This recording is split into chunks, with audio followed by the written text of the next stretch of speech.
How to add a channel trailer on YouTube in 2019. In this video, I'm going to show you how you can update the video that's on the top of your YouTube channel page so that when new subscribers arrive or currently subscribed people arrive to your channel, they can see one of your videos that you've selected as your channel trailer. Go to your channel page and we're going to click on Customize Channel.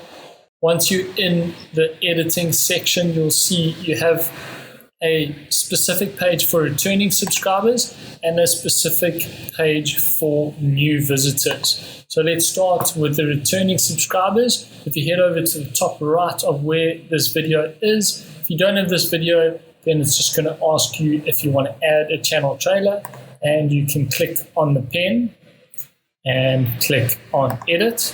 And it'll let you select your channel trailer from your current videos. We're going to choose our most recent video and then click save. You can add a heading and then click done.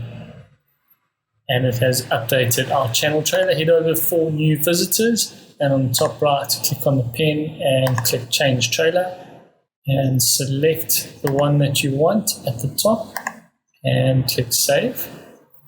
And that's going to be updated for you. If you enjoyed this video, subscribe to our YouTube channel for more videos just like this. If you have any questions about YouTube, let us know in the comments section down below, and we'll see you in the next video.